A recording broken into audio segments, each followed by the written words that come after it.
அட்டகாசமான அரசியல்வாதியாக அதிரடி பயிற்சி பட்டறை பியூர் பாலிடிக்ஸ். அடுத்த வகுப்புகள் விரைவில் ஆரம்பம். தொடர்புக்கு 7388242442. இந்தியாவில் நடக்கும் உறுப்பு மாற்று அறுவை சிகிச்சைகளில் தமிழ்நாடு உள்ளிட்ட 5 மாநிலங்கள் 60% பங்களிப்பை கொண்டு முன்னிலையில் இருப்பதாக லான்செட் மருத்துவ அறிக்கை தெரிவித்துள்ளது.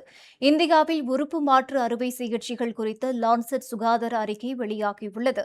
அதில் சென்ற 2021ஆம் ஆண்டு கணக்குப்படி இந்தியாவில் சுமார் 3,90,000 பேருக்கு சிறுநீரகம், கல்லீரல் மற்றும் இதய மாற்று அறுவை சிகிச்சைகள் தேவைப்படுவதாகவும் இதில் மிக குறைந்த அளவிற்கே சிகிச்சைகள் நடைபெற்றதாகவும் அந்த அறிக்கையில் கூறப்பட்டுள்ளது.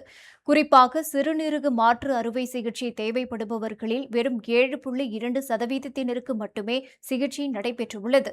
இந்த தேவை வரும் 2040ஆம் ஆண்டிற்குள் ஆண்டுக்கு 4,60,000 உயரும் என்றும் அந்த அறிக்கை சுட்டிக்காட்டுகிறது.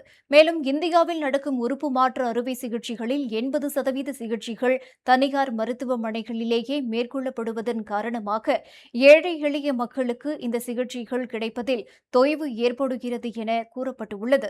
குறிப்பாக இந்தியாவில் நடைபெறும் உறுப்பு மாற்று சிகிச்சைகளில் சுமார் 60% சிகிச்சைகள் தமிழ்நாடு, மகாராஷ்டிரா, தெலுங்கானா, கர்நாடகா, குஜராத் ஆகிய 5 மாநிலங்களில் மட்டுமே அதிகம் நடைபெறுகின்றன.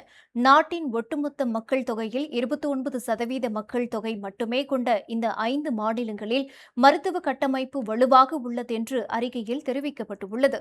மேலும் வடகிழக்கு மாநிலங்களில் இந்த வசதிகள் மிக குறைவாக இருப்பதாகவும் இந்த ஆய்வில் தெரியவந்துள்ளது.